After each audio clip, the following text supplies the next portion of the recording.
Ceci est un livre audio autogénéré par Google. Dédicace à Aïcha, à Beya, à nos enfants. Introduction. L'appel enthousiaste à l'application de la religion musulmane à la finance et à l'économie est essentiellement lié aux autres domaines de la vie sociale. Une question s'impose dès l'abord, qui servira de fil conducteur à cet ouvrage. Comment comprendre l'évolution de la finance islamique en France ? Les différents grands principes qui seront traités dans le premier chapitre sont cependant un travail essentiel avant tout développement au fond. Les acteurs de la société civile ont joué à cet égard un rôle fondamental dans la vulgarisation de cette discipline. L'avènement de la finance islamique en France n'est donc pas passé par des voies institutionnelles. Un regard rétrospectif montre l'ampleur du travail effectué par ces acteurs. Il est quasi certain qu'une société civile émergente, je parle de certains pays tels que le Maroc, la Tunisie, l'Algérie, l'Égypte, etc., dépourvue de moyens et d'expérience, ne sera pas en mesure de réussir cette tâche difficile. Il serait absurde de comparer l'un de ces pays à la France ou à l'Angleterre, qui ont franchi un grand pas dans la mise en œuvre de règles juridiques relatives à une pratique bancaire conforme à la morale islamique. Dans ces pays, le rôle de la société civile a été décisif pour promouvoir et insuffler les décideurs. En traçant l'histoire de la finance islamique en France ces dernières années, nous ne pouvons que constater l'ampleur du travail qu'a joué la société civile. C'est dans ce contexte qu'il faut placer la publication par l'Autorité monétaire et financière, AMF, des normes l'AAOIFI, Accounting and Auditing Organization Islamic Financial Institution, en partenariat avec de nombreux acteurs de la société civile. Ces membres sont issus de différents horizons. On y trouve des représentants d'institutions financières islamiques, des juristes, des représentants de cabinets d'avocats, des observateurs, etc. Celle-ci est l'aboutissement d'un travail de longue haleine mené, d'une part par l'autorité monétaire française, AMF, et d'autre part par des juristes et d'associations. Il serait fastidieux de revenir sur l'ensemble des aspects de l'évolution de la finance islamique à la française. La finance islamique n'est pas une création ex nihilo. L'influence des pays du Golfe et des pays asiatiques est d'abord évidente. La crise financière de 2008 est venue en revanche accentuer ce processus et le placer au niveau des différentes institutions étatiques, sans pour autant évoluer dans le même sens comme désiré par les acteurs. La particularité de la France ou pour mieux le dire l'exception française, notamment la laïcité, va jouer le rôle de repoussoir de cette nouvelle manière de concevoir l'organisation des marchés financiers. Bien que des études aient démontré que les entreprises françaises sont plus éligibles que d'autres à bénéficier des fonds souverains, les décideurs n'ont pas cédé. Le rapport publié par le Sénat en 2008, intitulé « Le nouvel âge d'or des fonds souverains au Moyen-Orient », va dans le même sens, mais sans plus. Et pour mieux illustrer l'intérêt accordé à la finance islamique et les enjeux liés à l'économie éthique, il suffit de mentionner, à titre non exhaustif, la rencontre organisée par le MEDEF, l'organisation patronale des dirigeants d'entreprises françaises, le rapport établi par Eugénie et Opastré, etc. Cependant, quelle que soit l'ampleur de ces initiatives, elles restent en marge du développement économique de la société. Ces initiatives peuvent aussi se traduire par une mise en scène politique, une attitude d'appropriation de thèmes et de problèmes, comme s'il s'agissait d'un choix ou de changement d'identité, dont on a voulu d'ailleurs les débarrasser de la coloration islamique. Mais rien de tout cela. La finance islamique rencontre un problème de taille. Les lois françaises ne permettent pas pour l'instant de prendre des mesures juridiques en faveur de la finance islamique. Le nœud du problème est là. Il faut changer de loi pour en adopter des nouvelles qui autorisent des opérations financières et commerciales compatibles avec l'ordre moral islamique. Pour cela, il faut une révolution culturelle réalisée au sein de l'élite politique et économique du pays. Les rapports de force actuels au sein de la société française vacillent en faveur d'une montée en puissance de mouvements extrémistes, ne peuvent que retarder l'avènement de produits financiers appelés charia compatibles. En effet, la finance islamique a connu plusieurs étapes dans son processus d'évolution, dont deux caractérisent particulièrement son développement. La première, qui nous qualifions d'importante, est caractérisée principalement par la dynamique de la société civile qui est ressentie comme étant le travailleur fondateur à diffuser cette culture sur la finance islamique. L'observateur attentif de l'évolution de la société française ne peut que reconnaître l'effort fourni par ces acteurs, d'ailleurs hétérogènes, dans la promotion de cette discipline. Lors de la seconde étape, les institutions économiques et politiques se sont emparées de ce dossier, sans pour autant pouvoir se solder par des textes de loi. Pour ces acteurs institutionnels, la finance islamique ne sera pas appréhendée seulement sous l'angle d'un choix rationnel, c'est-à-dire en termes de pertes et bénéfices. Des considérations idéologiques rentrent en ligne de compte et influencent ces acteurs. C'est ce qui découle de l'analyse de la décision prise par le Conseil constitutionnel français. En 2009, le Conseil constitutionnel Gouvernement des juges, ou les sages, saisi par des députés socialistes a censuré des lois portant des dispositions relatives à la finance islamique. En effet, la mise en œuvre des principes de la finance islamique nécessite des réformes juridiques profondes du Code civil, permettant d'émettre des obligations islamiques et la gestion d'actifs conformes à la charia. Quels que soient les motifs avancés par le Conseil constitutionnel, les débats et les commentaires qui ont accompagné cette décision montrent que les vraies raisons sont ailleurs. À la vérité, le principal obstacle est l'absence d'une volonté politique. En France, la finance islamique n'est pas à l'ordre du jour du pouvoir politique. Paradoxalement, bien que de nombreuses études aient démontré que les sociétés françaises sont éligibles à bénéficier des fonds islamiques, c'est au nom de la laïcité que les pouvoirs publics résistent à tout changement. Cette position reste incompréhensible. La crise financière de 2008 n'a cependant ouvert qu'une petite brèche juridique pour la finance islamique. La publication par le ministère de la Finance des instructions fiscales relatives aux contrats Moura'a, Moudaraba et Ijara. Mais pourquoi des instructions fiscales et non pas des lois ? Sur le plan juridique, ces deux normes n'ont pas le même statut et connaissent des processus d'élaboration tout à fait différents. Alors que la loi est l'émanation de la souveraineté populaire, l'instruction fiscale est une simple mesure juridique prise à la seule initiative du chef de service, dans le cas d'espèce le ministre de la Finance, expliquant les consignes à respecter pour la mise en œuvre d'une loi ou d'un règlement.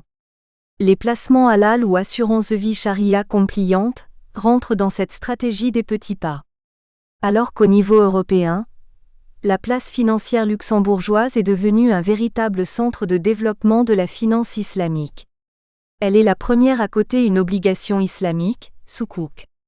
Le cadre légal et réglementaire luxembourgeois peut être adapté à la commercialisation de produits financiers conformes à la charia, et la commission de surveillance du secteur financier a développé un savoir-faire considérable dans l'autorisation et la supervision de structures financières islamiques. Par ailleurs, l'Institut de formation bancaire luxembourgeois, IFBL, dispense une formation et un diplôme en finance islamique. Quelles que soient les raisons, la France, nous l'avons déjà rappelé, reste en retard à ce développement planétaire à plusieurs vitesses. Aujourd'hui, avec près de 4 000 milliards de dollars selon l'estimation de 2008, les fonds souverains ont fait une entrée remarquée dans le monde de la finance.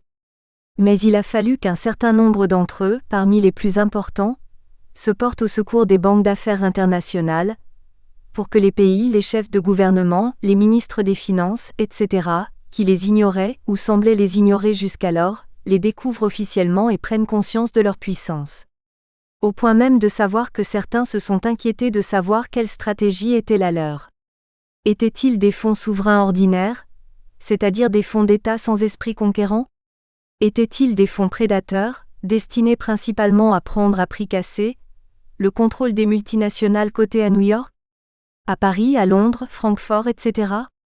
On peut bien sûr être les deux à la fois. Cependant, si ces fonds devaient se révéler à l'avenir prédateurs, il est bien évident que cela modifierait considérablement les liens et les rapports que les pays qui les détiennent entretiennent avec les pays où ils investissent. Certes, ces fonds ont un pouvoir de nuisance assez important. Prenons 3 pays tels que l'Arabie Saoudite, les Émirats Arabes Unis et le Koweït. Les fonds souvent pluriels, qui leur appartiennent constituent incontestablement le bras armé financier de l'ensemble, tous pays et tous fonds confondus. À lui seul, le fonds d'Abu Dhabi pèse près de 900 milliards de dollars, soit près de 25% de l'ensemble, pour une population de moins de 5 millions d'habitants. Si on y ajoute le fonds saoudien Sama et le fonds covicien Kia, c'est 1500 milliards qui sont mobilisables.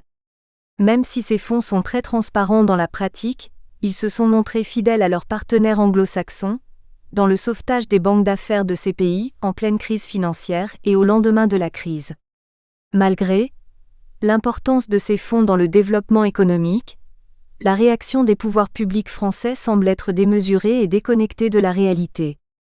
Dans un autre registre, tout le monde est convaincu que le problème posé n'est pas seulement d'ordre financier ou d'ordre juridique. Derrière cet aspect formel réside quelque chose de plus fort qui touche aux valeurs et au mode de vie d'une société à vocation chrétienne. La finance islamique est porteuse d'un nouveau système de valeurs, qu'il faut le reconnaître. À ce niveau, on touche un autre problème qui paraît peut-être le plus pertinent et en même temps compliqué à résoudre. À cet égard, la transformation des cadres cognitifs et normatifs des acteurs suppose un travail de réflexion qui consiste à une prise de distance à l'égard des arrière-pensées des acteurs et une identification de nouveaux objectifs. En France, il serait difficile cependant d'imaginer de manière aussi rapide soit-elle la substitution d'un système de valeurs dont le rejet de tout ce qui est religieux en est la règle. De ce fait, les acteurs engagés dans ce processus de changement ou d'islamisation des règles et des pratiques qui sévissent dans le monde des affaires et de la finance, très difficile à infléchir de manière délibérée, doivent prendre conscience de l'existence de ces pratiques séculaires. De ce fait, le changement doit s'effectuer de façon graduelle au cours des interactions sociales. Les acteurs tendent à appliquer les normes de manière flexible et réflexive, à choisir entre différentes règles ou interprétations de celles-ci, à manipuler les symboles et à leur inventer des significations alternatives.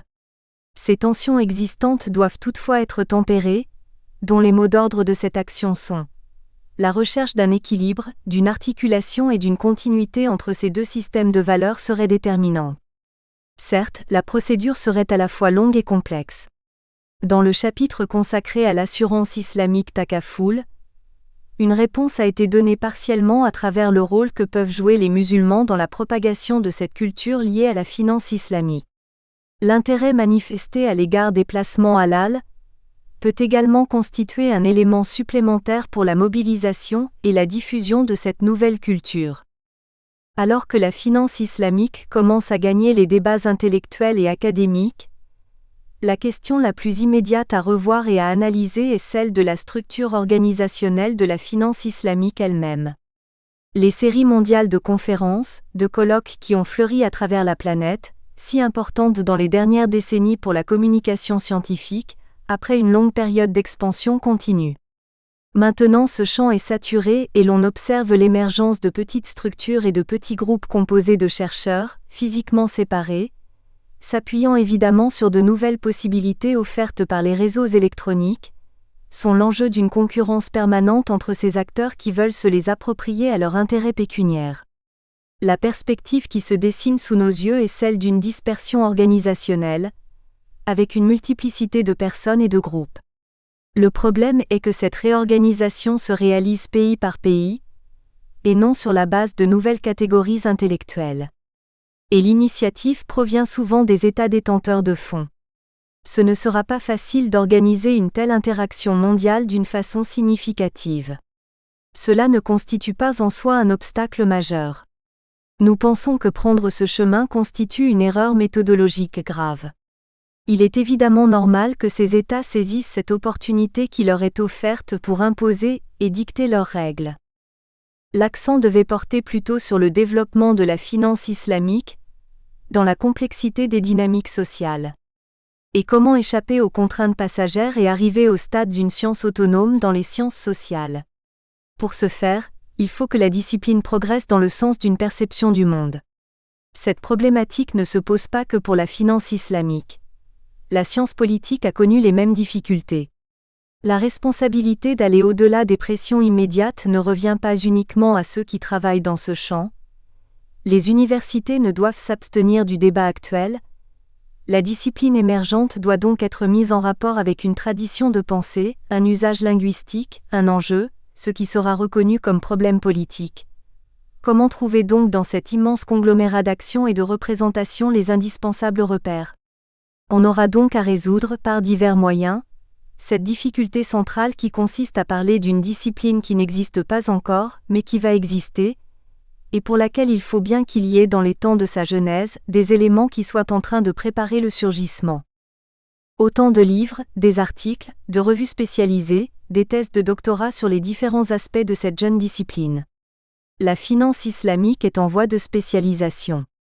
Cela demanderait peut-être quelques années. L'essentiel qu'au bout du chemin, elle disposera de bases scientifiques susceptibles de la maintenir vivante dans les prochaines 50 années qui viennent. Il faut rappeler en outre qu'en l'absence d'institutions légitimantes reconnues par tous, faute aussi de paradigme unificateur, il n'y a pas de communauté savante en finance islamique. Celle-ci ne peut l'emporter que s'ils tiennent une institution d'enseignement, car c'est l'institution qui assure un public, garantit une permanence dans la diffusion d'une réflexion, forme ceux qui prendront la succession, et inscrit dans les représentations la place singulière d'un domaine scientifique. En l'absence d'un champ universitaire, et d'un enseignement de qualité capable de répondre aux besoins des marchés et d'imposer un système de pensée, qui deviendra par la suite un objet légitime du discours académique. De cela, nous pouvons tirer une dernière conclusion quant à l'enseignement de la finance islamique. Celle-ci n'est pas prisonnière d'une observation excessivement soumise aux faits, ou de construction intellectuelle rationnelle. Elle est au contraire fondée sur une croyance, dont la diversité des sources entrave son unité. Il ne sera pas seulement question de principes religieux. Mais comment ces éléments fondateurs deviennent objectivables? Si la matière est abondante en langue arabe, il n'en demeure pas moins que certaines règles sont moins claires et mériteront d'être revisitées. L'enseignement ne doit pas cependant être dispensé indépendamment des autres disciplines, notamment le fiqh, le droit boursier, le droit des marchés financiers, le droit fiscal, la comptabilité ainsi que d'autres. Il ne s'agit pas de céder devant la rareté des cadres ayant une connaissance complète de ces disciplines, mais de placer le problème à son niveau afin d'y remédier par la suite. Nous avons mentionné cet aspect problématique au niveau du rôle et des fonctions du comité religieux affilié à chaque établissement ou institution financière, dont la fonction principale est la certification des opérations et des transactions financières. Sur ce point précisément, un grand défi attend la finance islamique. Le but de ce livre est de présenter aux lecteurs et aux professionnels une matière qui pour le moment, n'est plus nouvelle pour plusieurs d'entre eux. Une raison de plus de présenter cette matière sous une nouvelle méthodologie et de nouveaux matériaux. L'organisation des chapitres a été adoptée de telle manière à faciliter la compréhension de cette jeune discipline et d'aider le lecteur à suivre le raisonnement juridique consacré. Pour ce faire, une approche comparative entre le droit français et le droit musulman nous paraît la mieux adaptée. Ce qui permettra au lecteur d'en mieux saisir les tenants et les aboutissants de chaque opération financière et les enjeux juridiques qui y sont liés. Lors de l'analyse des contrats, Ijara, qui constitue à peu près 10% de financement islamique, Istisna à 12%, Mudaraba 60%, Murabaha et Musharaka ne comptent que 18%, etc. La comparaison avec le droit français et parfois européen est inévitable. On verra aussi que le droit commun aura une place importante à côté de ce qu'on appelle par défaut le droit musulman.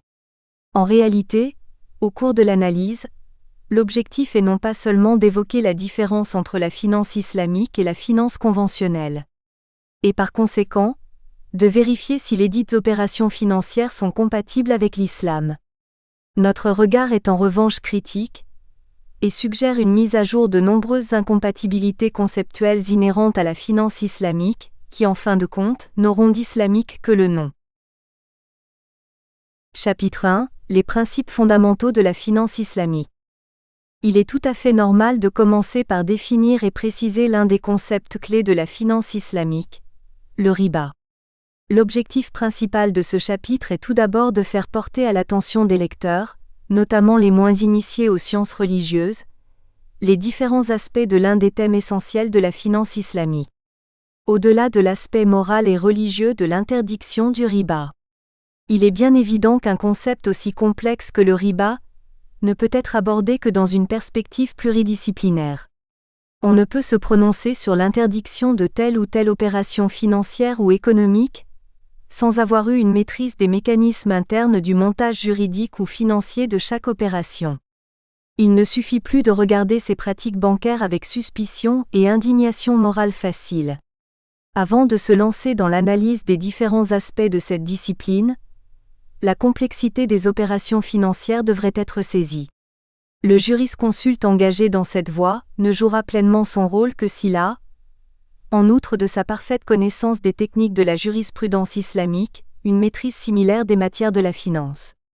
Connaître l'une sans l'autre n'aura a priori aucun impact sur la façon dont il est appelé à trancher les litiges posés. Pour adapter leur savoir à l'évolution des temps, les jurisconsultes devraient s'inscrire dans cette dynamique du changement culturel et politique. Étant donné que l'interdiction de riba ne vise pas que les situations faciles, il serait essentiel pour les jurisconsultes de comprendre les différents mécanismes et objectifs des relations économiques et financières, afin de pouvoir se prononcer sur leur validité. C'est parce qu'il s'agit d'abord du respect d'une prescription religieuse, dont la violation est un acte très grave, qu'il faut éviter de le pratiquer. Les textes visés par cet acte en montrent l'ampleur de sa gravité. Certes, celui qui agit sans violer cette interdiction ne cherche cependant pas tout de suite un avantage financier. Il prend en compte à la fois ses intérêts célestes et les intérêts économiques. Les premiers ne semblent pas poser de problème. Les seconds introduisent une autre dimension qui dépasse l'individu, qui concerne la société entière. Les économistes, de toute obédience idéologique, ont démontré depuis longtemps la relation entre le taux d'intérêt, l'inflation et le pouvoir d'achat. Par conséquent, une économie fondée sur un taux d'intérêt engendre de flagrants déséquilibres dans le partage de la richesse entre les membres de la société, dont les termes coraniques font allusion. Un État de riches, ayant la main mise sur l'économie au détriment des pauvres constituant la masse de la population. Autrefois, par le biais de cette pratique, les biens étaient possédés par une minorité de personnes, mais sur lesquels d'autres personnes ne pouvaient exercer aucun droit. L'interdiction de l'intérêt est donc liée à un choix de société. Sa fonction est de créer une société du juste milieu préservant le rôle de chaque membre. Pour illustrer cet aspect, il revient à dire que le particulier ou le professionnel qui souscrit un crédit jugé charia compatible est soumis à des conditions drastiques, notamment le remboursement de l'emprunt, dans le cadre d'achat d'un immeuble par exemple, est beaucoup plus élevé comparé à celui effectué par une banque conventionnelle. Cette manière de concevoir l'éthique dans les affaires est intimement liée à la religion. La relation entre la banque et le client n'est pas la même que celle établie avec une banque conventionnelle. Dans la première, la banque s'engage du côté du client pendant toute la durée de l'opération. Si l'intérêt est interdit, c'est parce qu'il garantit au prêteur une rémunération indépendamment des résultats réels de l'économie. D'une autre manière, l'emprunteur assume totalement les risques de l'opération. En poursuivant cette analyse, nous serons amenés à annoncer un autre grand principe de la finance islamique, celui de partage des pertes et des profits. Selon ce principe, la banque ne reste pas en retrait de l'opération, elle est partenaire avec son client à assumer les risques qui peuvent résulter de l'opération. Cette relation n'est pas fondée sur l'incertitude, l'aléatoire ou al-gharar, pratique interdite par l'islam. Quant à la rémunération de la banque, elle sera établie par une commission fixe qui en principe ne peut ni évoluer, ni changer dans le temps. Il s'agit d'une commission fixe que devait rembourser le débiteur tant que le dispositif du contrat n'a pas changé lui aussi. Ce chapitre traitera les grands principes de la finance islamique, tels qu'ils sont présentés dans la figure 1. J'analyserai de façon détaillée en 4 sections ces différents principes sur lesquels repose la finance islamique. La violation de l'un de ces principes invalide toute opération financière ou montage juridique. Ces principes sont les suivants. Les principes fondamentaux de la finance islamique, figure 1. Le riba ou l'usure est le pivot de la finance et de l'économie islamique. Son interdiction par les textes scripturaires est formelle. Aucune transaction ne doit comporter du riba. Le gharar ou l'aléa. Une opération financière doit porter sur des éléments certains. Un contrat ne doit être établi sur l'incertitude ou le hasard. Le partage des pertes et des profits est un principe fondamental dans le fonctionnement des banques islamiques. Par la mise en œuvre de ce principe, Celle-ci se démarque des banques conventionnelles attirées uniquement par la recherche du profit. Pour terminer, nous examinerons le problème de l'adossement à toute opération financière un actif tangible. Section IALRIBA ou l'usure, Histoire et ACTUALITE. L'interdiction du riba constitue l'axe central autour duquel tourne la finance islamique. Elle n'est cependant pas une caractéristique spécifique à l'islam. Avant d'être condamnée par cette religion, la prohibition de stipuler des intérêts dans le prêt apparaît comme une constante dans la pensée médiévale. Elle s'est introduite en France sous l'influence de la doctrine catholique. Cette interdiction absolue concerne toute somme versée en sus du principal, calculée sous forme d'un taux et proportionnée à la durée, autrement dit, tout supplément fourni par l'emprunteur outre le principal, quodcum que sorti accédit, quelle qu'en fût la nature et le quantum.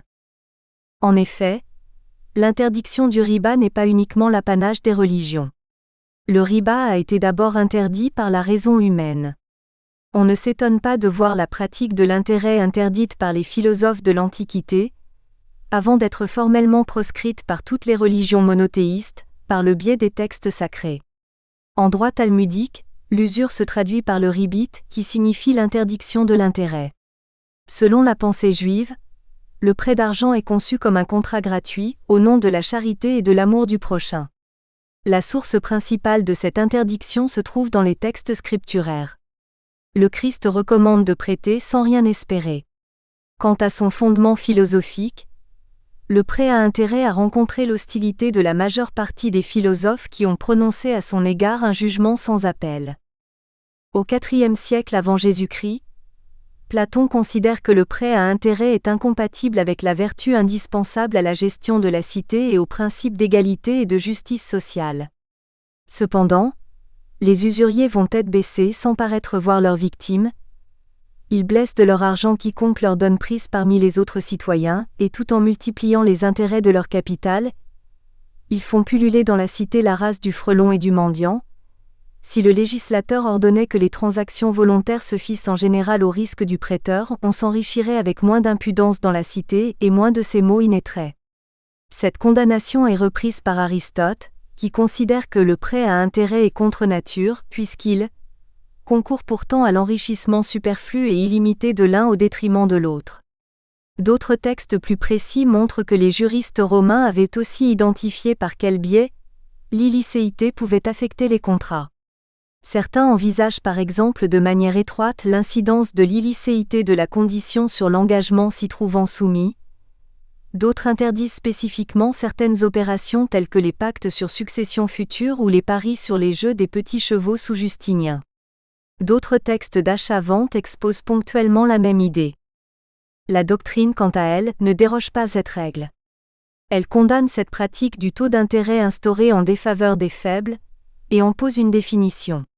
Elle considère comme usure un contrat qui aurait pour objet la remise à quelqu'un d'une somme d'argent ou de toute chose dont l'usage suppose la consommation ou l'aliénation, avec obligation pour l'emprunteur, non seulement de rendre à date fixe la somme empruntée, mais encore de remettre au prêteur à l'échéance une somme d'argent dite intérêt, écrit M. Vitrolles. Le prêteur ne peut tirer profit que si les intérêts demandés sont plus élevés. Plus la durée du prêt est longue, plus le taux d'intérêt est élevé. En conséquence de tout cela, on s'aperçoit que l'interdiction du riba est absolue. La loi islamique condamne le caractère fixe et prédéterminé du taux d'intérêt. En revanche, elle ne s'oppose pas au principe ancien de la rémunération de l'argent. Ce qu'elle rejette, c'est le fait de ne pas lier la rentabilité à sa rémunération. Ce qui est prohibé, c'est de rémunérer un prêt sans rentabilité, voire générateur de pertes financières. À la différence de la pensée occidentale, on ne distingue pas le prêt usuraire du taux de l'intérêt.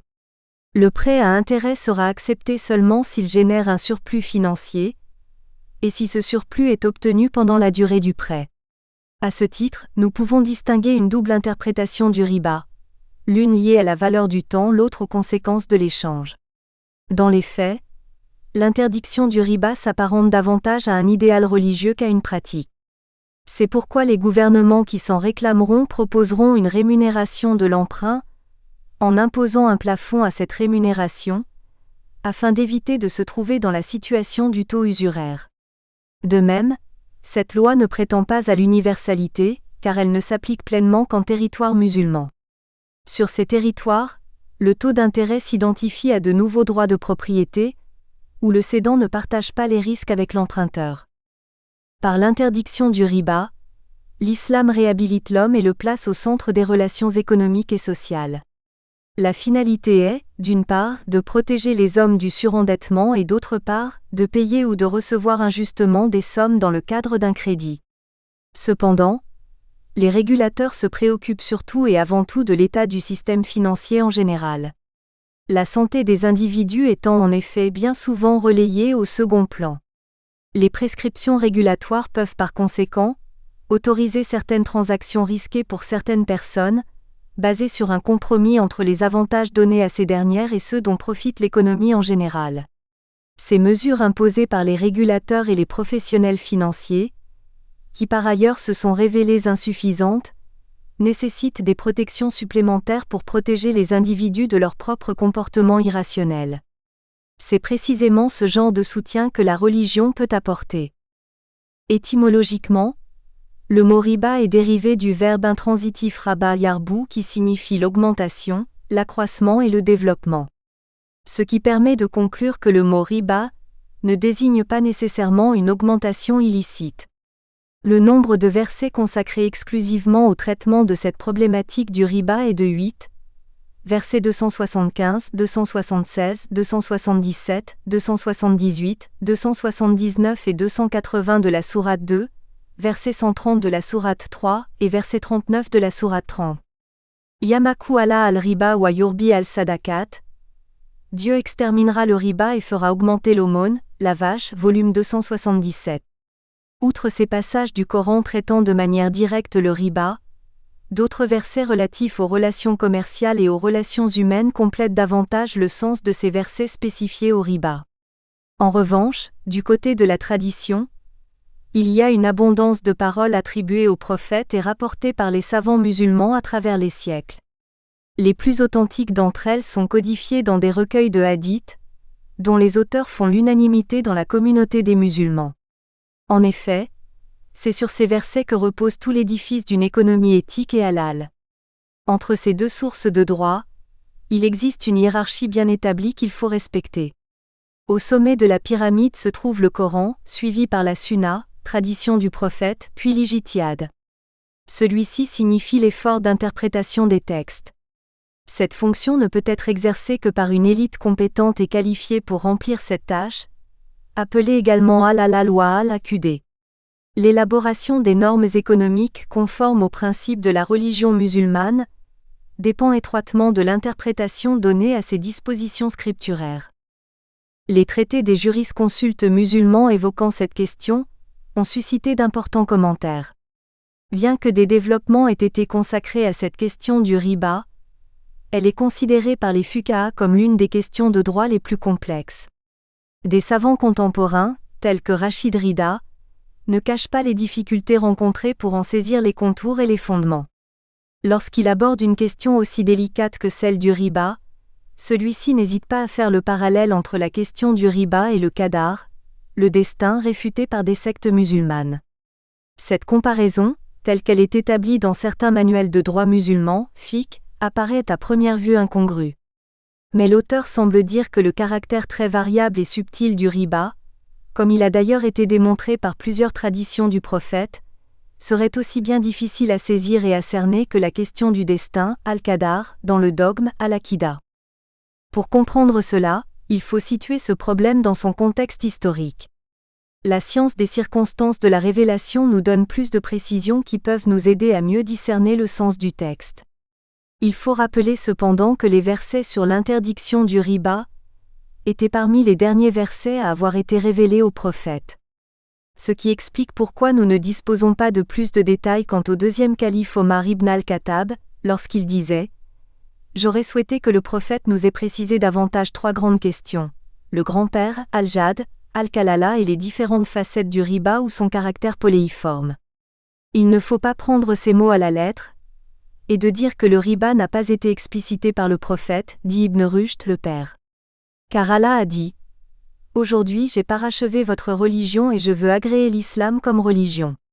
Une lecture littéraire ou superficielle tronquera certainement ce verset de son vrai sens et par conséquent le vide de son substance. Le calife Omar signifie que le prophète n'a pas énuméré toutes les catégories de riba qui sont cependant très nombreuses. Dès lors, nous comprenons pourquoi le deuxième calife Omar regrette de ne pas entendre le prophète donner toutes les explications nécessaires liées à la question du riba. Ainsi, le riba tel qu'il a été évoqué est global.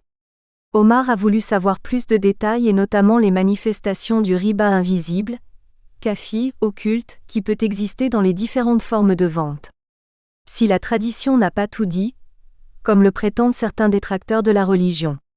Cela permet en revanche, au moins, de mesurer l'importance de l'ijtihad en tant que source de droit, pour combler les lacunes, s'il y en a, et légiférer en cas de besoin. En effet, il existe de nombreuses traditions, rapportées par différents auteurs, confirmant cet aspect protéiforme du riba. Une tradition rapportée par Ibn Mas'ud, le prophète, a dit : Le riba se présente sous 70 formes, de la même manière que le polythéisme. Ce qui confirme ce qui a été dit en haut. 1. Riba al-Fadl et riba al-Nasiya. Il existe cependant deux grandes catégories de riba al-Fadl et riba al-Nasiya. Ces deux pratiques ont été très ancrées dans la société arabe, avant l'avènement de l'islam. 1. Riba al-Fadl ou le riba de solde. Il est né suite à un déséquilibre entre les prestations échangées. Il concerne toutes les transactions où une augmentation de prix intervient lors de l'échange d'un des deux objets de même genre, de la main à la main. Il peut s'agir, par exemple, de l'échange d'une marchandise de valeur supérieure avec une autre de même genre, mais de valeur inférieure. Cette situation se présente dans toutes les opérations d'échange inégaux. C'est l'usure sur les échanges, ou sur les ventes, qui s'appuie sur le célèbre hadith du prophète. Du blé pour du blé à part égale et de main à main, le surplus étant de l'usure. De l'orge pour de l'orge à part égale et de main à main, le surplus étant de l'usure. Des dattes pour des dattes à part égale et de main à main, le surplus étant de l'usure. Du sel pour du sel à part égale et de main à main, le surplus étant de l'usure.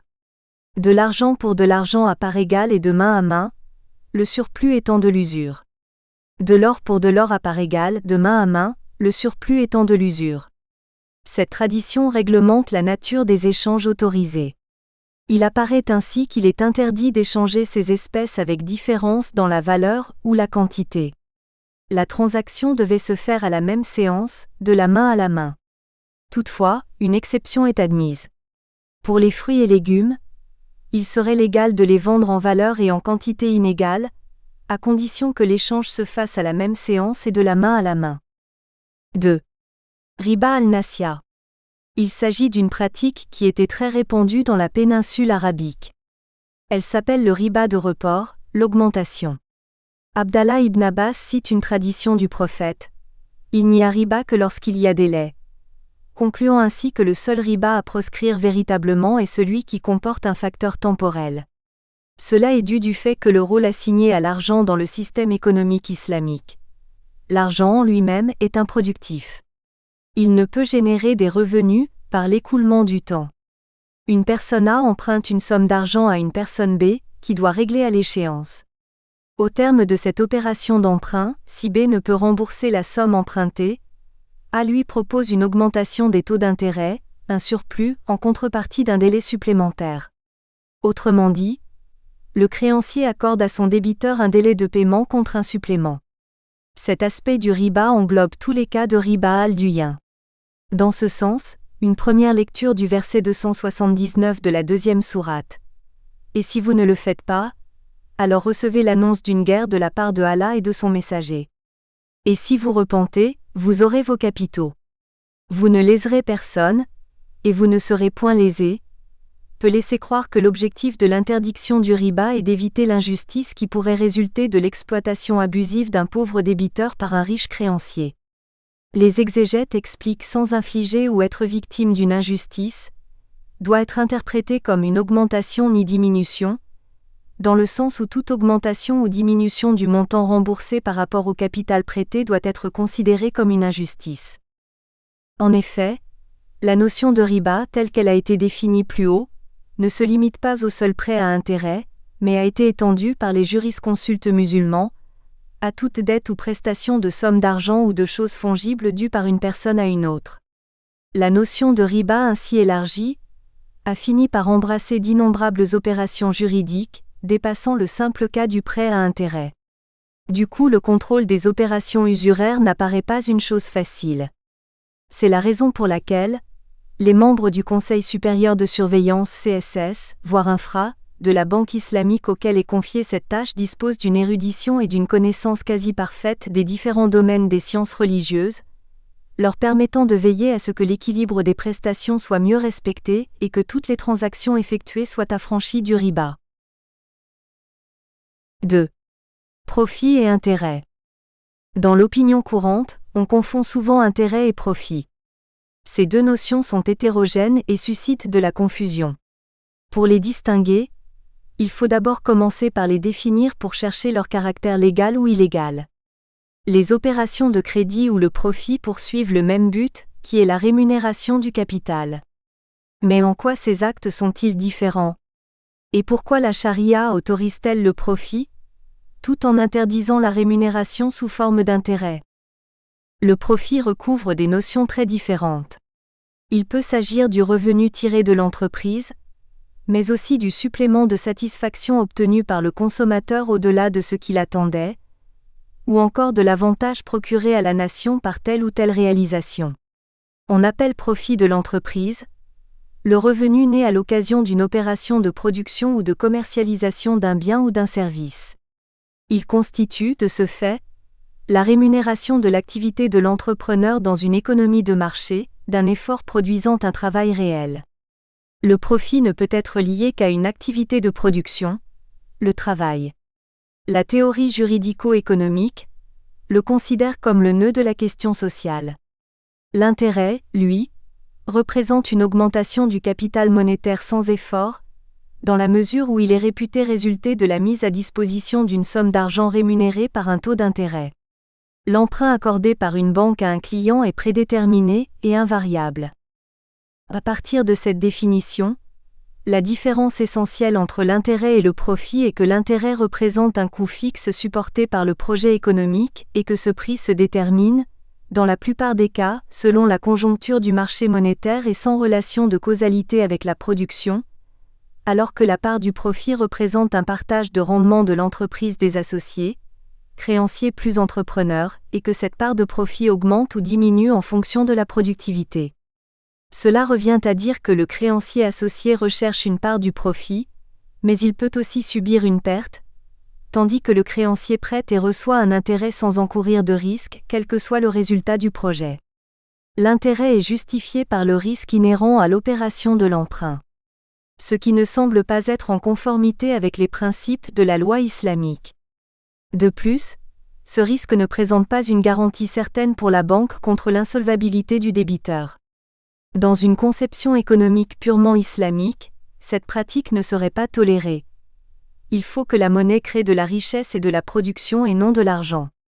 Dans le cas d'un contrat de mourabaha par exemple, la banque met à la disposition du client, emprunteur, un bien, de la marchandise dont il est censé rembourser la totalité de la somme empruntée selon les conditions stipulées dans le contrat. C'est pour cette raison que le contrat est considéré légal, vis-à-vis de la charia. D'où la grande différence entre cette opération de crédit et celle qui est pratiquée par les banques classiques. Cependant, pour qu'une opération d'emprunt soit déclarée illicite, il faut qu'elle réunisse les trois conditions suivantes. L'existence d'une dette déterminée à la charge de l'une des parties, quelle qu'en soit la cause ou la finalité, prêt à la consommation ou prêt à la production. Qu'au remboursement de la dette s'ajoute obligatoirement une somme supplémentaire, une augmentation, en considération du terme accordé au débiteur. Une clause du contrat qui assure cette majoration et garantit le capital. Ces trois critères sont généralement réunis dans la pratique du taux d'intérêt, que l'islam a interdit formellement. En effet, dès qu'un contrat avec intérêt est conclu, un droit sur le bien de l'emprunteur est conféré au prêteur, la charia interdit la pratique de l'intérêt parce qu'elle représente le prix du capital prêté sans qu'il y ait association de commerce ou de production entre le prêteur et l'emprunteur. C'est le cas des opérations de crédit d'argent, al-salaf, signifiant le prêt d'une somme d'argent dont le remboursement ultérieur n'admet aucune augmentation sur le capital emprunté.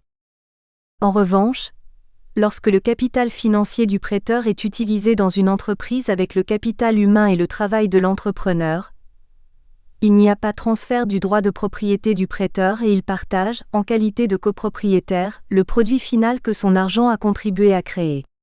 Il a alors une part proportionnelle à son investissement financier, de la richesse supplémentaire ainsi créée. Ce principe de partage des profits et des pertes est à la base même du système bancaire islamique. Celui-ci associe le capital et le travail. Cette liaison entre les actifs monétaires empruntés et le bon fonctionnement de la production est considérée comme la réponse islamique à la crise financière actuelle. À partir de là, nous comprenons pourquoi l'islam interdit le prêt avec intérêt. La prohibition des intérêts découle du fait que toute richesse provenant uniquement de l'accumulation de monnaie sans rapport avec le travail en tant que tel est constitutive de riba. 3. Le prêt bancaire. En effet, l'on peut définir comme un acte par lequel une personne remet à une autre, à titre précaire, un objet, du matériel ou une somme d'argent à l'emprunteur qui s'engage à les restituer au terme en contrepartie d'un avantage financier. Si on emprunte l'argent auprès d'une banque, on remboursera plus que ce qu'on a emprunté. Inversement, en immobilisant ses deniers personnels dans un placement que si en retour on peut en tirer un revenu. L'intérêt correspond à la différence entre la somme prêtée et celle remboursée. Le cas le plus courant est le prêt immobilier ou le prêt à la consommation. Les intérêts commenceront à courir sur toute la période de l'opération. Le calcul des taux d'intérêt est naturellement lié à la durée du contrat et au montant de l'amortissement. Un remboursement anticipé réduira remarquablement les taux afférents à cette opération de crédit. Il convient de préciser que ce genre de prêt est formellement proscrit par la religion musulmane puisque, comme nous l'avons souligné plus haut, le prêt d'argent ne devrait normalement jamais prendre l'aspect d'une activité lucrative ou spéculative. À cet égard, il est important de souligner que, dans le montage des opérations de crédit, les banques islamiques interviennent en tant que partenaires et associés avec le client, pour financer les projets dans le respect des exigences de l'ordre moral islamique, notamment le partage des risques et des pertes, qui constitue par ailleurs l'un des principes essentiels pour la validité de toute opération financière de type islamique. Son ignorance condamne directement l'opération financière islamique à la nullité. 4. Les intérêts de retard. Comme il a été rappelé, les banques islamiques ne peuvent percevoir ni intérêt de retard. En revanche, les clients non solvables sont contraints de payer des indemnités ou des pénalités de retard. Cette situation peut paraître paradoxale. Il n'en est rien. En vérité, ces clients subissent un traitement spécifique conforme à la charia. Les pénalités ou indemnités de traitement d'anomalie ne seront pas perçues par la banque islamique, mais jouent seulement un rôle dissuasif. Elles seront versées dans un compte spécial qui servira à financer des projets humanitaires ou de charité. Les associations de la loi de 1901 peuvent également bénéficier de ces fonds, à la seule condition qu'elles remplissent les critères exigés par le droit et que leur statut n'indique pas des activités qui contredisent les principes fondamentaux de l'islam. En effet, cette procédure particulière, à appliquer au détriment du créancier non solvable, s'inspire directement de certains versets du Coran et de nombreuses traditions authentiques. Pour diverses raisons, un emprunteur peut se trouver dans une situation financière délicate, par conséquent il ne peut s'acquitter des sommes dues. La loi islamique prévoit exceptionnellement un traitement juridique particulier. Cette logique, issue de la morale et de l'humanisme islamique, inexistante dans la pratique de la banque conventionnelle, délimite les frontières entre celle-ci et une banque islamique. À l'époque du second calife Omar, un débiteur récalcitrant a fait l'objet de plusieurs réclamations. Le calife Omar a ordonné à tous ses créanciers de se faire connaître afin de les payer. Il n'a pas procédé à l'emprisonnement du débiteur. Ibn Rushd estime que cette solution est raisonnable et l'a comparée à la situation du malade qui se trouve sur le lit de la mort et auquel il est interdit de disposer de ces biens. Dans les deux cas, dit-il, l'interdiction joue au profit des titulaires de droits de création. Nous espérons que vous avez apprécié cet aperçu. Pour continuer à écouter ce livre audio sur Google Play Livres, utilisez le lien dans la description de la vidéo.